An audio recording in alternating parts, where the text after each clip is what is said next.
maasnya luar biasa. Tapi kenapa orang-orang hebat ini bisa datang kemari? Apa ceritanya?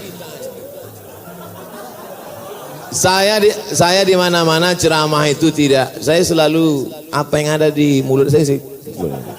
Saya penceramah yang tidak pandai sindir menyindir itu tidak pandai. Bukan maksud saya AC ada semua, ada lengkap. Coba lihat 16 derajat Celcius. Cuman memang ini masjid sudah kalau bahasa Melayunya over capacity. Ini kita ini kalau menurut WHO, World Health Organization, ini sudah di luar ambang batas kewajaran ini. Ini kita sedang berebut-rebut oksigen ini sekarang. Ternyata masjid ini dari namanya luar biasa. Bapak Ibu, saya di rumah ada menyimpan 10 pucuk rencong. Mulai dari besi kuningan sampai yang besi berkarat, sampai besi putih, sampai dari batu giok Aceh, yang terakhir dapat saya rencong dari emas. Setiap saya pakai itu selalu saya pegang, takut jatuh. Ada di rumah. Saya bangga punya rencong, saya pajang di lemari. Terakhir saya dapat berita, ternyata apa kata orang Aceh, rencong itu senjata perempuan.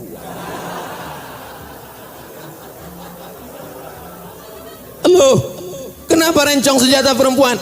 Karena itu membunuh dari jarak dekat. Perempuan Aceh memegang rencong. Ketika dia lihat ada yang membahayakan kehormatannya, harga dirinya, maka dia akan tusuk dari jarak dekat. Mati dalam genggaman tangan. Siapa dia? Cut Nyadin. Jadi masjid ini bukan sembarang nama. Jangan nanti ditanya orang, kamu sholat dari mana? Masjid. Masjid apa? Cut Nyadin. Apa filosofinya? Entah. Cut Nyadin adalah manusia perempuan luar biasa. Diasingkan dalam keadaan kena sakit malaria, dibuang dari kampung halamannya. Bagi dia lebih baik putih tulang daripada putih mata melihat tanah kelahirannya diambil oleh Belanda. Alhamdulillah Belanda sudah pulang semua karena teriakan bangsa Indonesia takbir. Lari Belanda, tinggal terong Belanda lagi. Itulah makanya habis. Saya pergi ceramah ke Maulabo. Di antara tokoh di Maulabo masih Aceh juga, namanya Teku Umar. Kalau Tengku itu ulama, kalau Teku itu bangsawan, bangsa yang hidup di awan. Teku Umar bangsawan. Ketika saya minum kopi di warung di depan Masjid Islamic Center, tertulis di situ gambar Teku Umar besar. Andai aku mati, maka aku mati syahid. Andai aku hidup besok pagi, aku masih bisa minum kopi. Ternyata mereka menghadapi hidup itu simple, tidak ribet, tidak jelimet. Hidup itu biasa aja guys.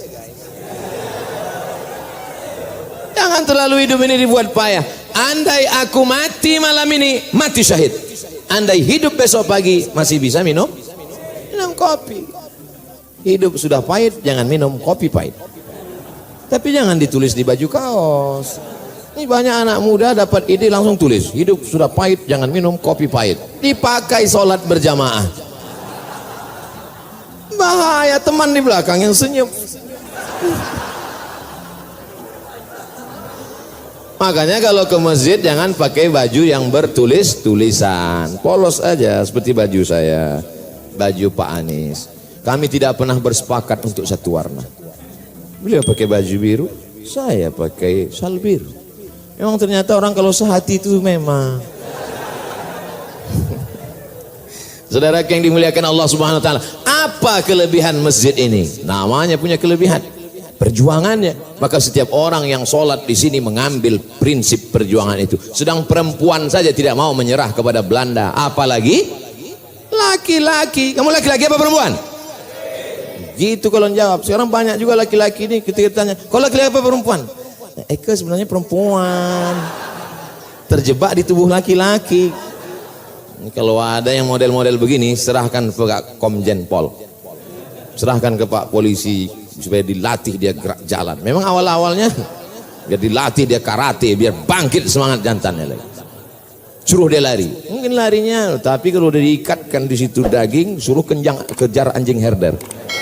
Insya Allah hilang bencongnya. Saudara yang dimuliakan Allah Subhanahu wa taala. Kenapa dengan Masjid Chunya Adin? Ternyata masjid ini kecil tapi perjuangannya luar biasa. Disebutkan oleh Pak Gubernur tadi. Kanan jalan, kiri jalan, depan jalan, belakang jalan. Tapi akal tak pernah putus untuk berpikir bagaimana membangun rumah Allah. Tidak bisa ke samping, harus ke atas. Makanya pertumbuhan itu ke atas, bukan ke samping. Ke atas. Tidak pernah putus asa. Ibu-ibu tadi semua di bawah. Mohon maaf Bapak Gubernur, Bapak Komjen Pol, ketika saya naik tadi agak terlambat di atas. Pak Gubernur minta saya duluan. Saya bilang Pak Gubernur duluan. Pak Komjen Pol, saya ini jelaskan supaya jangan sampai nanti ditulis Pak Gubernur mendahului Ustadz. Kena lagi. Pak Gubernur tadi mau saya duluan. Saya bilang Bapak duluan. Kemudian Pak Komjen Pol, saya bilang Pak Safrudin duluan. Kenapa Ustadz belakangan? Saya masih mau menasih kepada ibu-ibu. Ibu-ibu semua. Mereka di bawah menyaksikan kita dengan layar. Pak pengurus masjid, di bawah ada layar, mereka bisa lihat kita. Alhamdulillah. Ibu-ibu yang di bawah jangan berkecil hati, karena saya ini lebih bagus di layar daripada aslinya. Al-Mukarram, Ustadz, guru-guru kita tak dapat disebut satu persatu, tapi insya Allah semuanya masuk ke dalam surga Allah. Apa kehebatan masjid ini? Ternyata setiap hari Jumat ada program makan gratis. Mudah-mudahan setelah diumumkan ini Jumat nanti semakin banyak. Semakin banyak yang nyumbang. Bukan semakin banyak yang datang bawa perut kosong. Saya dulu pernah 2 semester di UKM, University Kebangsaan Malaysia Selangor, tidak selesai. Karena saya dapat beasiswa ke Maroko. Lalu saya tinggalkan 2 semester di UKM. Kemarin saya pergi ke UKM. Ustaz Somad berapa lama di UKM? Saya bilang 2 semester. Ustaz kami angkat jadi alumni. Loh, saya nggak tamat, saya bilang. Peraturan baru 4 hari saja belajar sudah nggak alumni. Jadi saya sekarang dianggap sebagai alumni UKM Selangor, University Kebangsaan Malaysia. Banyak yang membahagiakan saya. Apa yang mau saya ceritakan tadi? Di masjid UKM itu setiap hari Jumat, dulu waktu kami kuliah, saya paling cepat datang ke masjid. Kenapa? Karena kalau kita datang zuhur jam 12.30 baru azan. Jam 12 itu ada semangka, ada pisang. Jadi ternyata memotivasi mahasiswa yang memang sulit uang belanja waktu itu. Awal-awalnya itu pemanis, tapi kata pepatah orang Melayu, Allah bisa karena biasa. Pancingan anak-anak muda. Mungkin awalnya dia niatnya tidak untuk sholat Jumat. Kau datang kemari kenapa? Lapar mau makan siang. Itulah makna dakwah. Coba lihat bahasa Arab. Da'a ya'du'u da'watan. Dakwah artinya ad-da'watu ila ta'am. Ngajak makan. Asal muasal kata dakwah itu ngajak makan.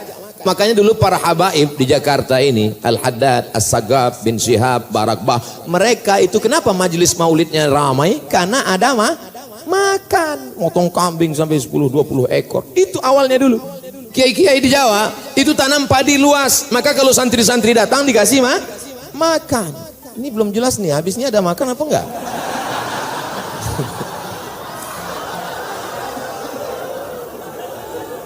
Makanya dakwah itu lembut. Gimana kalau ngundang orang makan? Lembut kan? Bapak nanti silakan datang ke rumah ya, insya Allah ada makan. Dan setelah sampai ada makanan terhidang, nyuruhnya juga lembut. Silakan makan, lembut kan? Kira-kira ada nggak orang di rumah? Makan. Mana ada? Itulah asal muasal dakwah. Jadi dakwah dalam Islam itu, apa kata Nabi? Maukah kamu aku tunjukkan suatu amal, kalau kamu lakukan kamu akan berkasih sayang. Apa dia? Absus salam, tebarkan salam. Tebarkan salam dengan baik. Saya tadi di masjid ini sedang diajarkan betapa hebatnya Allah Subhanahu wa taala. Ada gubernur, ada DPRD, ada Bapak Komjen Pol, ada polisi, ada tokoh masyarakat. Mereka semua hebat-hebat, tapi tidak satu pun berhasil menggeser waktu sholat walaupun kurang 9 menit lagi. Apa kata pengurus? Menjelang azan maghrib, mari kita bersolawat. Salatullah, tengok belum juga. Salamullah, belum juga. Betapa agama tidak bisa diamandemen. Apa maksud Ustadz sebenarnya? Ya salam nggak bisa diganti.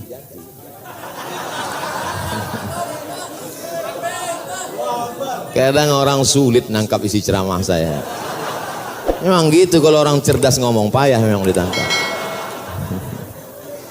Saudara yang dimuliakan Allah Subhanahu wa taala, maka yang bisa kita robah itu bukan waktu sholat, bukan sesuatu yang sudah baku, tapi yang kita robah adalah yang berada bunga-bunganya, hiasan-hiasannya. Yang sebelumnya di masjid cuman ada datang sholat, datang ada makanan. Tirulah Masjid Cut Nyadin. Hai saudaraku pengurus-pengurus masjid dimanapun berada, jangan bangga dengan uang kas masjid begitu banyak. Sebelum khatib naik mimbar, mari kita dengarkan dulu pengumuman dari ketua masjid. Alhamdulillah, masjid kita saat ini ada uang kas 200 juta. Bangga. Uang siapa? Bukan itu kebanggaan masjid. Perhatikan karpetnya, perhatikan tangganya, perhatikan suara. Saya semangat ceramah ini, kenapa? Suara mikrofon menggelegar. Kadang kita mau ceramah ini baru awalnya udah putus-putus. Asal mari nur. Tapi alhamdulillah tabarakallah, bangga. Jadi uang masjid itu manfaatkan untuk kepentingan umat. Tiru masjid ini. Ustaz Somad, ini masjid ini setiap hari Jumat ada makannya. Dari mana Pak? Tidak tahu dari mana. Hamba Allah ada saja datang. Masya Allah tabarakallah. Buat pengumuman. Rumah makan yang berada di sekitar masjid, silakan setiap rumah makan kirim 10 bungkus. Awas kalau nggak ngirim. Ngajak, bukan ngejek, merangkul, bukan memukul. Wahai yang punya rumah makan, kalau kamu mau laris, mau dagangannya berkah, kirimkan. Kalau enggak, lihatlah nanti. Ada program yang luar biasa. Kadang saya melihat masjid yang megah, yang cantik, yang indah tuh kadang hati-hati juga. Di beberapa masjid saya pernah ceramah, masuk saya, karpetnya bagus sekali. Begitu saya injak, kaki saya tenggelam. Bagus sekali. Pas mau saya puji, tiba-tiba masuk kertas dari belakang. Tertulis, Ustaz Somad tolong umumkan, karpet masih ngutang. Tapi dari tadi Masjid Cut Nyadin, Masya Allah, tabarakallah, indah. Lampunya indah, kaligrafinya mantap, terang benderang. Kadang di beberapa masjid saya ceramah direkam gelap. Ada komen di YouTube itu, Ustadz muka hitam sesat. Tapi di Masjid Cut Nyadin, Masya Allah, tabarakallah, cantik dan indah. Apalagi program-program yang ada, anak-anak muda diajar silat. Ini ada program anak mudanya di sini diajar silat. Ini sekarang banyak orang pandai bersilat, silat lidah. Bukan itu, anak-anak muda kita, selamatkan anak kita dari narkoba, selamatkan dari LGBT, selamatkan dari pergaulan bebas. Anak muda, hawa nafsu bergelora, darahnya bergejolak. Ini kalau tidak disalurkan pada kegiatan yang positif, dia akan rusak. Maka kalau mau anak muda Anda selamat, datanglah tiru program Masjid Cut Nyadin. Hai seluruh pengurus-pengurus masjid di seluruh Indonesia, Malaysia, Brunei Darussalam, Thailand, Patani Selatan, Moro, Filipina. Ustadz kok pede kali ngomong? Loh ini kan akan diupload, jangan lupa subscribe, like, and share.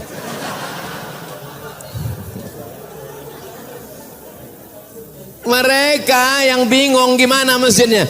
Mohon maaf, kita kadang berkecil hati di sebagian masjid itu, maaf beri maaf, ini tidak ada terjadi di Jakarta. Adapun di Jakarta, Pak Wakil Ketua DMI tadi sudah ngasih tahu, masjid di Jakarta sholat subuhnya sudah seperti sholat Jumat. Kalau sudah sholat subuh seperti sholat Jumat, tak lama lagi Palestina akan merdeka. Dulu Palestina dibebaskan oleh Umar bin Khattab, Arab Quraisy. Dulu Palestina sudah dibebaskan oleh Salahuddin Al-Ayyubi, Sultan Saladin, Kurdistan, dari Kurdi. Dulu Palestina sudah dibebaskan, Konstantinopel dibebaskan oleh dia, Muhammad Al-Fatih, Turki. 3 bangsa besar sudah dapat jatah. Arab Quraisy sudah, Kurdi sudah, Turki sudah. Siapa yang belum? Orang Jakarta.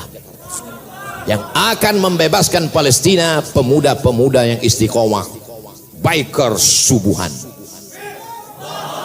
Tulis berikut ini pemasangan jaket kepada Ustadz Abdul Somad dari biker subuhan. Pakai begitu, habis pakai foto-foto, selesai itu saya pun naik lah jam 5 subuh ke masjid. Habis itu masuk angin.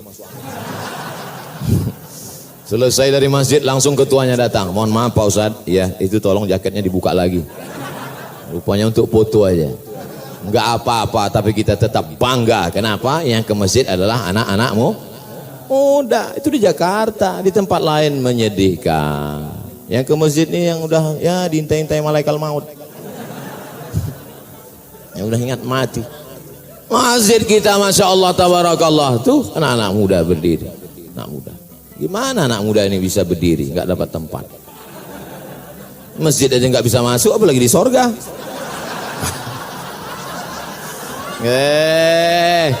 Ustadz Somad jangan sombong ya. Justru orang yang sombong itu yang tidak akan masuk surga, betul? Loh, banyak yang la yadkhulul jannah, tak masuk surga man kana fi qalbihi, siapa yang dalam hatinya mithqala habbatin min khardalin min kibrin, ada sombong sebesar biji sawi. Saya akan menyampaikan ini tepat pada 7.20. Setelah itu saya mohon izin. Loh, Ustadz yang ngajak orang sholat berjamaah, apa nggak sholat isya? Saya sudah jamaah takdim. Ini perlu saya jelaskan, jangan nanti jadi fitnah. Ustadz Somad diajak oleh gubernur nggak sholat isya berjamaah. Pak Gubernur lagi yang kena.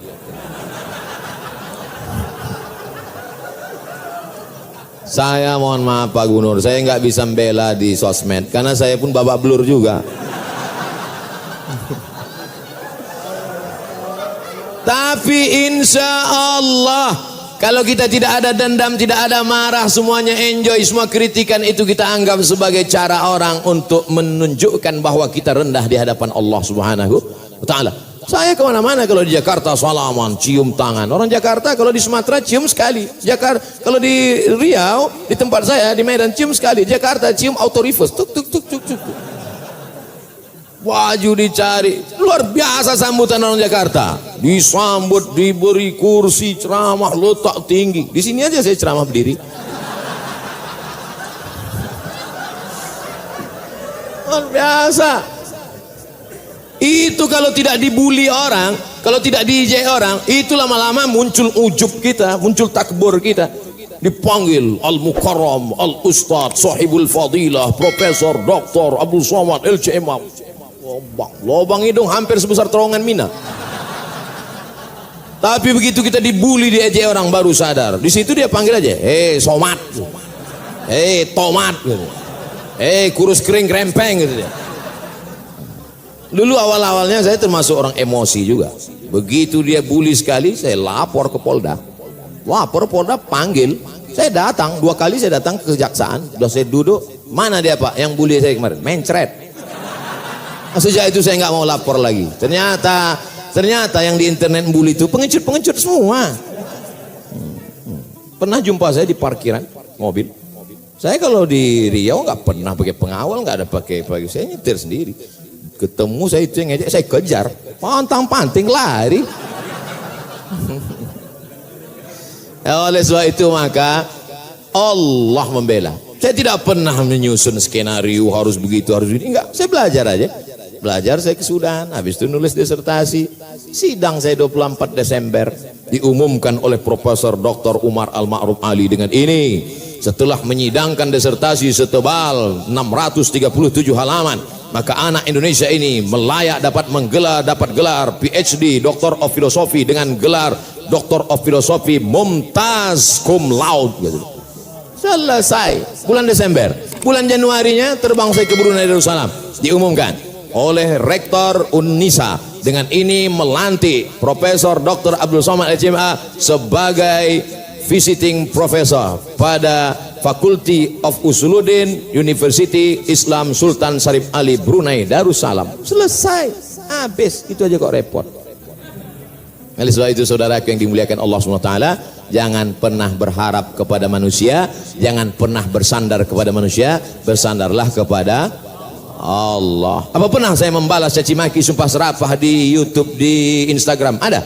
Gak ada, orang saya nggak baca.